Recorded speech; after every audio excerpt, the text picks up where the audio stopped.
వీక్షకులందరికీ నమస్కారం. జూలై నెలలో మీనరాశి వారికి ఏ విధమైనటువంటి ఫలితాలు కలగబోతూ ఉన్నాయో ఈ కార్యక్రమం ద్వారా తెలుసుకుందాం. ముఖ్యంగా మీనరాశి వారికి ఉండేటువంటి గ్రహస్థితిని చూసినప్పుడు ఈ రాశి వారికి ఏలినాటి శని యొక్క పీడ అధికంగా ఉన్నది, గురుబలం లేదు, జన్మరాహు దోషం ఉన్నది, అర్ధాష్టమ రవి దోషం ఉన్నది. అంటే గత నెల రోజులుగా గోచార రీత్యా పట్టవలసినటువంటి అన్ని రకాలైనటువంటి దోషాలు కూడా మీనరాశి వారికి ఉన్నాయి.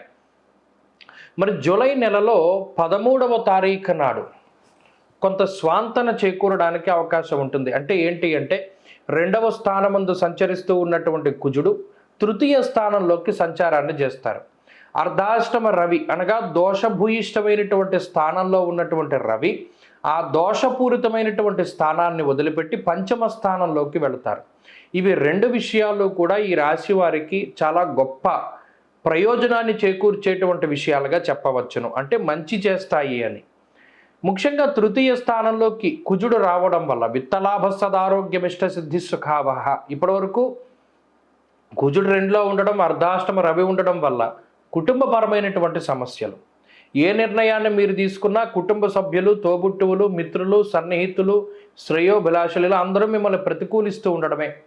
ఎవరిని చూసినా వారు మీ మీద దుష్ప్రచారం చేయడము, మీ మీద నీలాపనిందలు, లేదా మీకు వ్యతిరేకంగా మాట్లాడడం, సహాయం చేయకపోవడం, ఇలా ఒంటరితనంలోకి వచ్చేసినటువంటి ఫీలింగ్ ఈ మీనరాశి వారికి ఉంటే ఈ మాసంలో 13వ తారీఖు దాటాక కుజుడి యొక్క బలం వస్తుంది. ఆ బలం రావడం వల్ల ఏంటి, కుజుడు తృతీయ స్థానానికి కారకుడు. ఎప్పుడైతే ఆ కారకుడు స్థానంలో గోచారంలో ఉన్నారో అమిత బల సంపన్నులుగా చేస్తారు. ప్రత్యేకించి ఇందాక చెప్పుకున్నట్టు ఆర్థిక పరిస్థితుల్లో మార్పు వస్తుంది. ప్రత్యేకించి ఆర్థికంగా ఖర్చులు తగ్గడం, ఆదాయ మార్గాలు పెరగడం, ఆదాయ వనరులు పెరుగుతూ ఉండడం, ఆకస్మిక ధన ప్రాప్తి, ఇటువంటి వాటికి కుజుడు కారణం. అంటే ఈ నెలలో ఆర్థిక పరమైనటువంటి ఇబ్బందులు ఈ కుజగ్రహం వల్ల తగ్గుతాయి.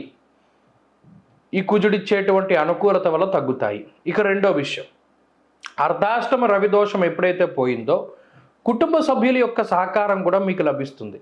అనగా ఇప్పటివరకు మీకు మిమ్మల్ని వ్యతిరేకించినటువంటి ఇంటి సభ్యులు లేదా మీ కుటుంబ సభ్యులు మీతో సామరస్యంగా, మంచితనంగా, మీకు అనుకూలంగా మాట్లాడడానికి అవకాశం ఉంటుంది. ఇవి రెండు విషయాలు కూడా జరగడానికి ఆస్కారం. ఇక ముఖ్యంగా ఆరోగ్యపరమైన విషయాన్ని చూస్తే మీనరాశి వారికి ఆరోగ్యపరంగా చాలా ఇబ్బందులు కనబడుతూ ఉన్నాయి. క్షణం తీరిక లేదు, కానీ ఆదాయం లేదు అనేటువంటి చందాన ఎంతసేపు కష్టపడుతూ ఉంటారు, ప్రతిఫలం తక్కువగా వస్తుంది. ఆరోగ్యపరంగా కూడా ఏదో ఒక చిన్నపాటి సమస్య, ఒకటి తగ్గిందనుకుంటే ఇంకోటి, పోనీ అవి పెద్దవి కాదు, అలానే చిన్నవి కాదు. దీనివల్ల దినచర్య పాడైపోతుంది.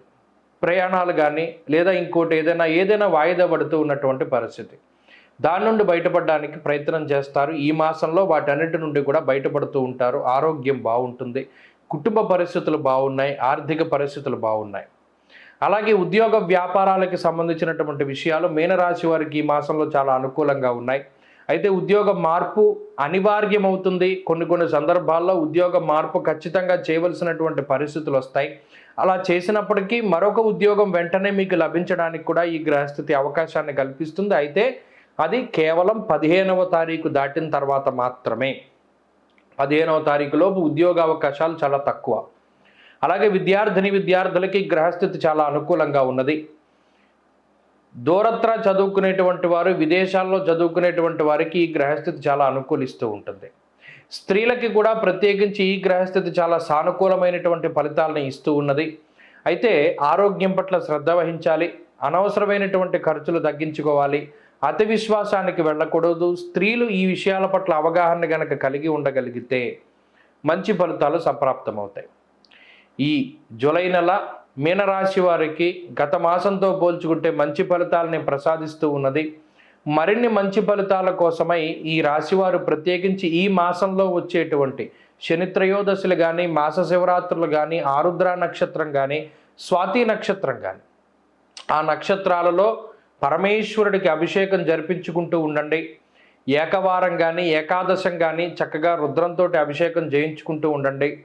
ప్రతి శనివారం నాడు ప్రదోష కాలంలో లేదా శనియోష కాలంలో, శనిహోరా సమయంలో, అంటే సూర్యోదయ సమయంలో కానీ, సూర్యాస్తమ సమయంలో కానీ శివాలయంలోకి వెళ్ళి నంది దగ్గర దీపారాధన చెయ్యండి, మంచి ఫలితాలు సంప్రాప్తమవుతాయి.